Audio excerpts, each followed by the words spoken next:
আসসালামু আলাইকুম viewers, welcome to your foodie nest with the best test. আজকে মাত্র 1 কাপ চালের গুঁড়ো দিয়ে পরিবারের সকলের জন্য এত মজার একটা নাস্তার রেসিপি তৈরি করে দেখাবো, যেটা আপনি তৈরি করলে আপনার ফ্যামিলি মেম্বার আপনাকে ধন্যবাদ দিতে বাধ্য হবেই হবে। তার জন্য প্রথমেই আমি একটি পাত্রে দিয়ে দিচ্ছি 1 কাপ পরিমাণ পানি, হাফ চা চামচ লবণ আর 1 টেবিল চামচ দিয়ে দিচ্ছি রান্নার তেল। এখন পানিটা খুব ভালোভাবে ফুটিয়ে নিতে হবে। পানিটা যখন খুব ভালোভাবে ফুটে যাবে তখন এখানে দিয়ে দিচ্ছি 1 কাপ পরিমাণ শুকনো চালের গুঁড়ো। আমি কিন্তু বাজারের কেনা শুকনো চালের গুঁড়োটা ব্যবহার করেছি, আপনারা চাইলে কিন্তু ভেজা চালের গুঁড়ো ব্যবহার করতে পারবেন, কোনো সমস্যা নেই। তারপর নেড়ে চেড়ে খুব ভালোভাবে মিশিয়ে নিয়ে আলাদা একটা পাত্রে ডোটাকে নিয়ে নিচ্ছি। গরম থাকতে থাকতেই কিন্তু এখানে অ্যাড করে দিতে হবে কাঁচামরিচ কুচি ও ধনিয়া পাতা কুচি। আপনারা চাইলে কিন্তু অল্প পরিমাণে চিলি ফ্লেক্স দিতে পারেন যদি ঝালটা একটু বেশি খেতে চান। এখন হাতের সাহায্যে মেখে খুব ভালোভাবে সফট একটা ডো তৈরি করে নিতে হবে।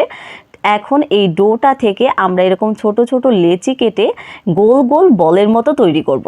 আপনারা চাইলে কিন্তু যে কোনো শেপ তৈরি করতে পারবেন, যেরকম শেপ আপনারা পছন্দ করেন।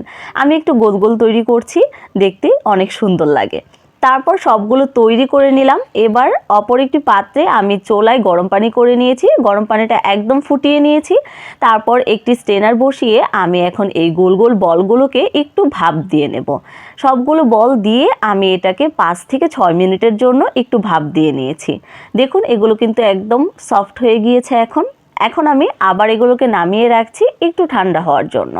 তারপর চুলায় একটি ফ্রাই প্যানে দিয়ে দিচ্ছি 2 টেবিল চামচ পরিমাণ রান্নার তেল। তেলটা একটু গরম হয়ে গেলে সেই তৈরি করে রাখা বলগুলো দিয়ে দিলাম। এখন এগুলোকে খুব সুন্দরভাবে উলটপালট করে একটু ক্রিস্পি করে ভেজে নিচ্ছি। একটু ভেজে নেওয়ার পর বলগুলোকে এক সাইডে করে আরেক সাইডে দিয়ে দিলাম অল্প একটু সরিষার তেল আর অল্প পেঁয়াজ কাঁচামরিচ কুচি, লবণ দিয়ে দিলাম স্বাদ মতো। এখন পেঁয়াজটা একটু আলাদা করে ভেজে নিচ্ছি। ভেজে নিয়ে তারপর যখন দেখব পেঁয়াজটা একটু ভাজা হয়ে গিয়েছে তখন বলগুলোর সাথে সবগুলো একসাথে মিশিয়ে নেব। সবগুলোর সাথে নেড়ে চেড়ে আরও কিছুক্ষণ ভেজে নেব যেন বলগুলো একটু লাল লাল হয়ে যায়। দেখুন কতটা সুন্দর লাগছে। তারপর আমি আলাদা একটি পাত্রে নামিয়ে নিচ্ছি। এখন এগুলো গরম গরম খেলে আপনি সত্যি বিকেলের পুরো নাস্তার আয়োজনটা আপনার জমে যাবে। আপনারা চাইলে যে কোনো সস বা চাটনির সাথেও খেতে পারেন। রেসিপি যদি ভালো লাগে তাহলে চ্যানেলটি সাবস্ক্রাইব করতে ভুলবেন না। আর ফেসবুক পেজ থেকে যদি দেখে থাকেন পেজটি ফলো দিয়ে রাখতে পারেন পরবর্তী যে কোনো রেসিপি দেখার জন্য। সবাই ভালো থাকবেন, সুস্থ থাকবেন। আল্লাহ হাফিজ।